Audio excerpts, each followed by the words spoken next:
Was super excited to watch Cam Guthrie back in the hoops. A bit nervous, to be honest, as well. And was just more intrigued, I suppose, by getting a look at Jack Martin in Geelong colours. Now, both of these players only played, I would say, a half. I don't remember seeing them in the third or fourth quarters. So pretty much first and second quarter operators, managed minutes, and both of them really got involved. If you consider their final stat lines for the game, Jack Martin had 18 disposals, 8 marks. He went 12 times by foot, 6 times by hand. Disposal efficiency for Martin was 66.7%. That's not too bad for intercept possessions. When you consider, it was sort of slippery conditions. I think he used the ball reasonably well.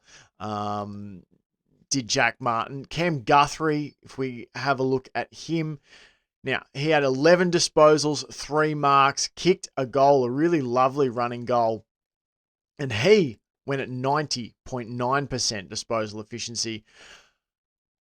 So, let's start with Cam Guthrie. I think Cam Guthrie is going to have to ease his way back in. He looked a little more rusty, I thought, than Jack Martin, to be honest, and it makes sense. I mean, Guthrie's missed, most of the last 2 years of footy? 2 years? Almost 3 years, really?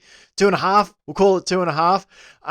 But what I was struck by, just, when you don't see a player for a while and they come back, like, I was struck by how just imposing Cam Guthrie is. Like, he's such a big, strong body in the midfield. He's so powerful. You watch a couple of our younger midfielders, your Nevets, Mitch Nevitt played in the second half. You look at Ted Closey, George Stevens, Jai Clark, that, there's sort of those players who are playing a lot of inside footy for the Cats. And then you see a player like Guthrie, who's had so much AFL level experience under his belt. He's had so many AFL pre-seasons and training camps, etc. under his belt. And you just see that difference in the size and power of their body. So he looks good. I thought, Cam Guthrie, for a guy who hasn't played in 2 and whatever years, I thought he showed some really nice signs. I thought he was pretty clean, picking the ball up off the ground. I thought he read the play really well.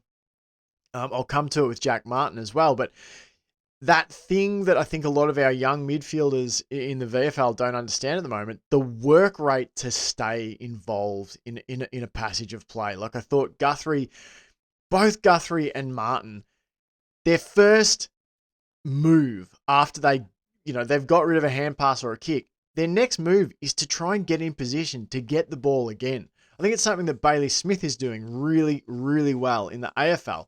Just elite work rate. So I think Cam Guthrie showed that. He's still got that. He's still got that hunger to win the footy, to get involved, to stay involved. I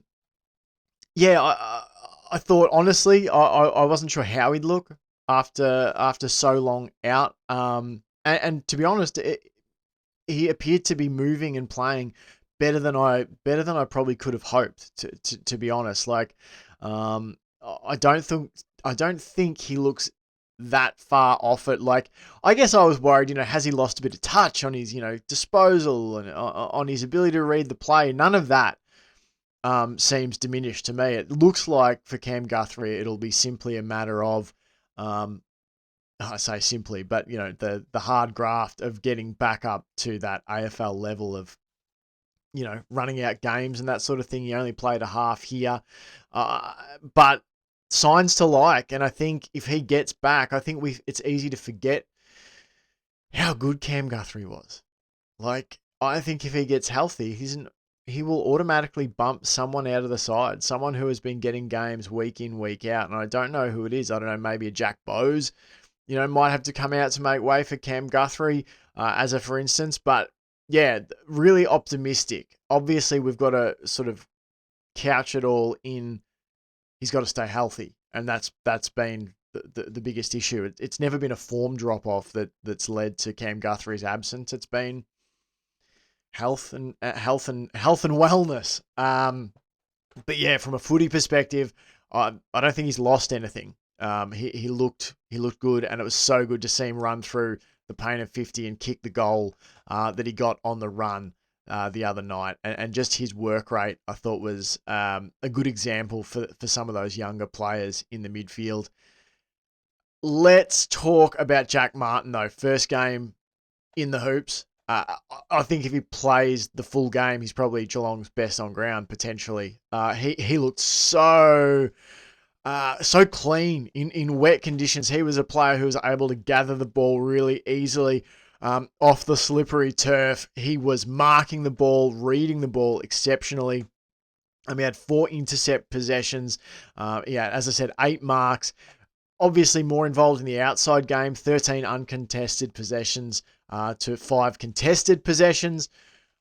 But he really, really impressed me. Played most of his footy, I would say, in the back 50, particularly in the opening quarter. He seemed to be exclusively playing in the back 50. Started to venture further up the ground in the second quarter. But yeah, much like Cam Guthrie, just giving an example to some of those younger cats of like, this is how hard you have to work, and this is how prepared you have to be to give and go. And I thought Martin did that really well, and a few times probably got burned a bit by his younger teammates, where he was in position to get a simple hand back, and they just tried to do something, a little bit extra, a little bit too much to pad their own stats. I thought there was a lot of times where just give it back to Jack Martin. I thought he used the ball pretty well. There were a couple of kicks that were a little bit offline and that sort of thing, but intrigues me that, he played so much down back, and you could sort of see him being used in this Geelong team as like a really classy ball user that could help hurt the opposition going back the other way.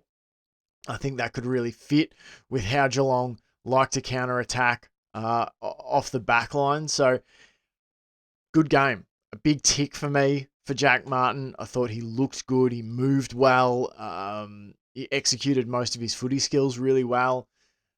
So, as I said, if he'd played the full 4 quarters, I think he would have been pretty close to Geelong's best. He was close to Geelong's best on ground in the first half. If you consider that, 17, what do you have in the end? 18 disposals, which was 6th most on the ground for the Cats, and he only played 2 quarters. 8 marks, which was 2nd most for the Cats. I only played the 2 quarters. So, no, really good signs for both Guthrie and Martin.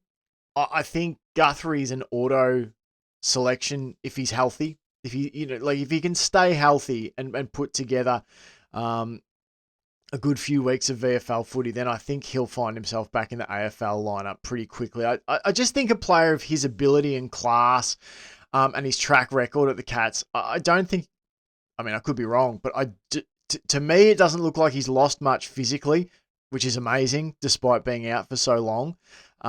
And I just think he's just a player that's not going to, again, my opinion, could be totally wrong.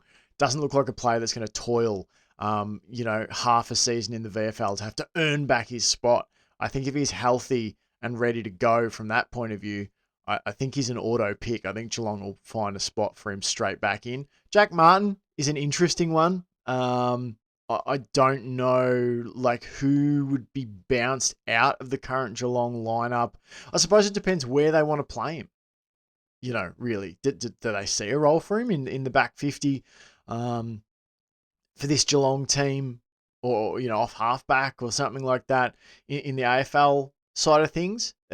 That's certainly where they played him a lot in the VFL. So it'll be interesting to see. Cam Guthrie, auto selection for me, if healthy, if at his health peak. Jack Martin, interesting, an intriguing sort of secret weapon maybe for the second half of the season if he can stay healthy, because he oozes class and ability with the footy. I was really impressed by his first game for the Cats. So, looking forward to seeing where their journeys go in the second half of this VFL and AFL season.